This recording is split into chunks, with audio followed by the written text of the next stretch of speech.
बुद्धिमान ब्राह्मण. एका गावामध्ये सुबोध नावाचा एक व्यापारी राहत होता. तो खूप श्रीमंत होता, पण तो खूपच कंजूसही होता. त्याच्याकडे जो कोणी मदत मागायला येत असे, तो व्यक्ती रिकाम्या हातानेच जात असे. पण त्या व्यापाऱ्याच्या पत्नीचा स्वभाव मात्र खूपच चांगला होता. परंतु व्यापाऱ्यापुढे तिचं काहीही चालत नव्हतं. तिची इच्छा असली तरी ती काहीही करू शकत नव्हती. ती एकदा व्यापाऱ्याला म्हणाली, "मी देवळात काहीतरी दान करून येऊ का?" तेव्हा व्यापारी आश्चर्यचकित होऊन म्हणाला, "हे काय, तू वायफळ बोलत आहेस? नाही नाही, काही दानधर्माची गरज नाही." असंच एके दिवशी एक म्हातारी बाई त्यांच्या दारावरती आली. म्हातारी म्हणाली, "बाळा, काहीतरी खायला दे." तेव्हा व्यापाऱ्याची बायको म्हणते, "थांबा, मी तुमच्यासाठी जेवण घेऊन येते." असं म्हणून ती घरात जेवण आणायला जाते.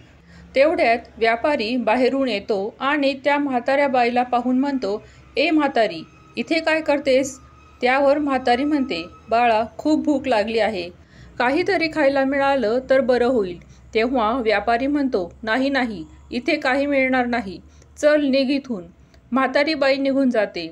तेवढ्यात व्यापाऱ्याची बायको जेवणाची थाळी घेऊन बाहेर येते.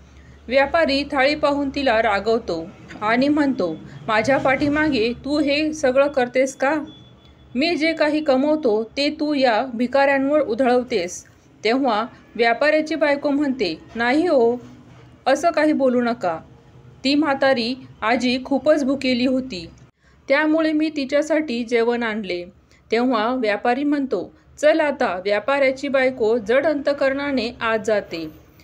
पण व्यापाऱ्याला त्याचा काहीही फरक पडत नाही. दुसऱ्या दिवशी व्यापारी बायकोला म्हणतो, "मला उद्या एका महत्त्वाच्या कामासाठी शेजारच्या गावात जायचे आहे. यायला उशीर होईल. जर कोणी घरात मागायला आलं तर देत बसू नकोस." दुसऱ्या दिवशी व्यापारी दुसऱ्या गावी जातो. परतीचा प्रवास करत असताना खर्च होईल म्हणून वाटेत काहीच खात नाही. अर्ध्या अंतर ओलांडल्यानंतर तो खूप भुकेला होतो. तेव्हा त्याला वाटेत एका खजुराचे झाड दिसते. त्या झाडावरती भरपूर पिकलेले खजूर लागलेले असतात. ते पाहून व्यापाऱ्याच्या तोंडाला पाणी सुटते आणि तो कसा तरी धडपडत एकदाचा खजुराच्या झाडावर चढतो. वर बसून मनसोक्त व पोटभर खजूर खातो. जेव्हा उतरण्याची वेळ येते तेव्हा खाली पाहिल्यावर त्याला कळतं की आपण खाली उतरू शकत नाही. उतरायला गेलो तर पडून आपलाच कपाळमोक्ष होईल. मग शेवटी तो व्यापारी देवाला शरण जातो आणि नवस करतो की, "हे देवा, मी जर सुखरूप खाली उतरलो तर 1000 ब्राह्मणांना जेवण खाऊ घालेल." थोडं खाली उतरल्यावर तो पुन्हा खाली बघतो. तेव्हा त्याचा थोडासा आत्मविश्वास वाढतो आणि तो विचार करतो की 1000 ब्राह्मणांना कशाला जेवण घालायचे? इतक्या जणांना जेवायला खर्च खूप होईल. त्याऐवजी 500 ब्राह्मणांना जेवण घालू. त्यानंतर पुन्हा थोडं खाली उतरल्यावर तो विचार करतो, 500 ब्राह्मणांना कशाला जेवण घालू? 50 ब्राह्मणांना जेवण घालतो. असा तो खाली उतरतो तसा तो पुन्हा आपला विचार बदलतो. तो म्हणतो, 50 ब्राह्मणांना कशाला जेवण घालू? त्यापेक्षा मी एकाच ब्राह्मणाला जेवण खाऊ घालतो. घरी आल्यावरती तो सर्व गोष्ट आपल्या बायकोला सांगतो. बायको म्हणते, "हे तर चुकीचे आहे. तुम्ही तर अगोदर 1000 ब्राह्मणांना भोजन देण्याचे बोलले होतात. त्यानंतर एकाला देणं चुकीचं आहे." व्यापारी बायकोला म्हणतो, "तू गप्प बस. तुला काय माहिती 1000 लोकांना जेवण द्यायला किती खर्च होतो? आणि पैसे काय झाडाला थोडीच लागतात?" तेव्हा बायको म्हणते, "परंतु आपल्याकडे पैशांची काहीच कमतरता नाही. देवाच्या कृपेने खूप धन आपल्याकडे आहे. जर त्यातलं थोडं भोजन देण्यासाठी दुसऱ्यांसाठी खर्च केलं तर आपल्यालाच पुण्य मिळेल." तेव्हा व्यापारी म्हणतो, "बस कर. तू तुझं ज्ञान तुझ्याजवळच ठेव. मला हे सगळं सांगू नकोस. आता मला असा माणूस शोधायचा आहे जो कमी खाणारा, म्हणजे आपल्याला जास्त जेवण बनवण्याची गरज नाही." दुसऱ्या दिवशी व्यापारी अशा ब्राह्मणाला शोध घ्यायला सुरुवात करतो जो कमी खातो. तो रस्त्याने प्रत्येकाला विचारू लागतो की गावात सगळ्यात कमी कोण जेवतो? तो रस्त्याने जात असताना एका माणसाला म्हणतो, "अरे मित्रा, तू किती जेवण जेवतो? सांग." तेव्हा तो माणूस म्हणतो, हा कसला प्रश्न आहे भाऊ? त्यावर व्यापारी म्हणतो, आधी माझ्या प्रश्नाचे उत्तर तरी दे. तेव्हा तो माणूस म्हणतो, मी 4 भाकरी, थोडासा भात, थोडी डाळ आणि भाजी खातो. तेव्हा व्यापारी म्हणतो, अरे हे तर खूपच जास्त आहे.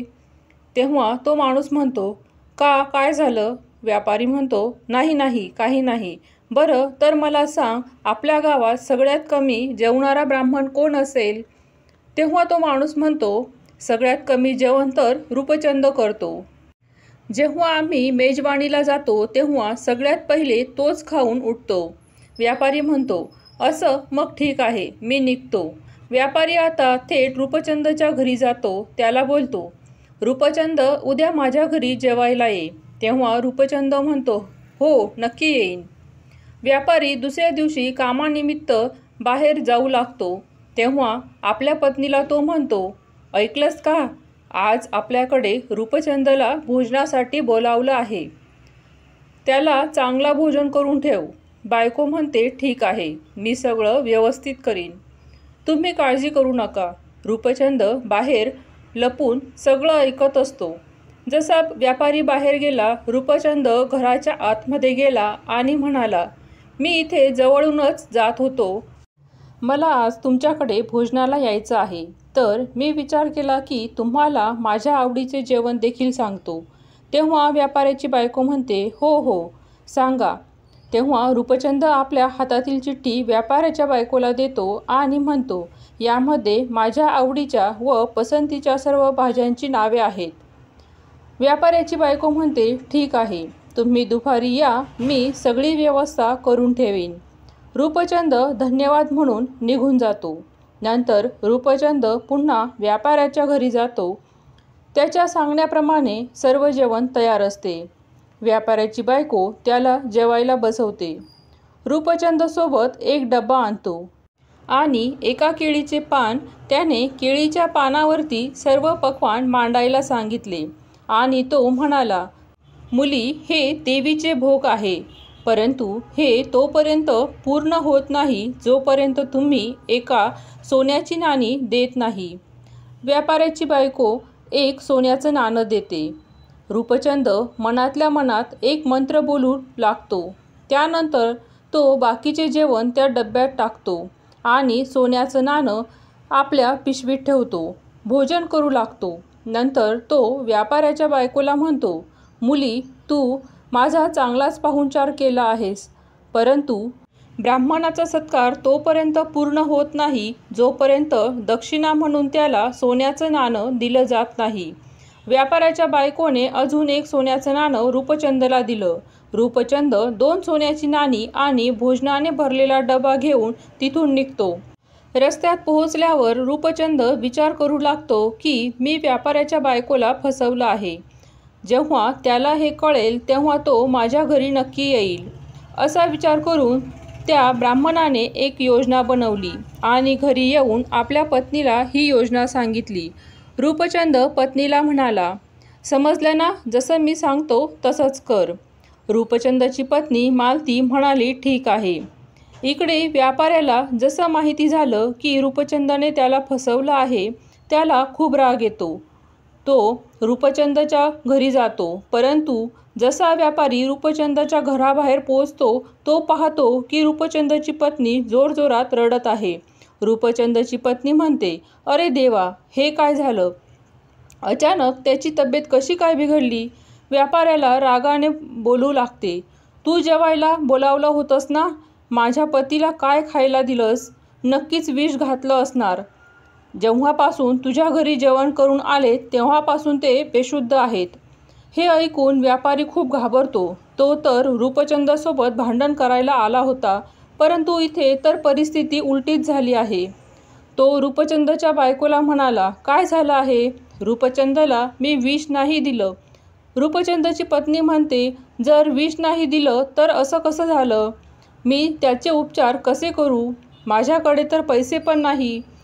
तेव्हा व्यापारी म्हणतो, अगं आई, जरा रडणं बंद कर. मी तुला 10 सोन्याची नाणी अजून देतो. त्यामुळे तू रूपचंदचा उपचार करू शकतेस. मी आत्ताच घरातून नाणी आणतो. व्यापारी लगेच घरी जाऊन 10 सोन्याची नाणी घेऊन येतो आणि त्या ब्राह्मणाच्या पत्नीला देतो. व्यापारी म्हणतो, त्याच्याने तू ब्राह्मणाचा उपचार कर आणि ही गोष्ट कुणालाही सांगू नको. रूपचंदची बायको म्हणते, ठीक आहे. एवढं बोलून व्यापारी निघून जातो. तो जाताच रूपचंद उठून बसतो आणि तो बायकोला म्हणतो, बघितलंस कसा धडा शिकवला.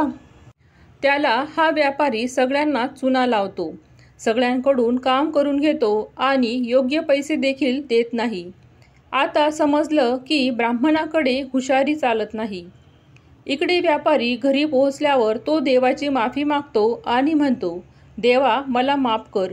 रूपचंदाचा जीव वाचव. जर त्याला काही झालं तर मी संकटात सापडेल. आजपासून मी कोणासोबतही वाईट व्यवहार करणार नाही. म्हणूनच माणसाने दिलेला शब्द नेहमी पाळला पाहिजे. व्हिडिओमधील कथा आवडली असेल तर लाईक करा, शेअर करा, सबस्क्राईब करा. धन्यवाद.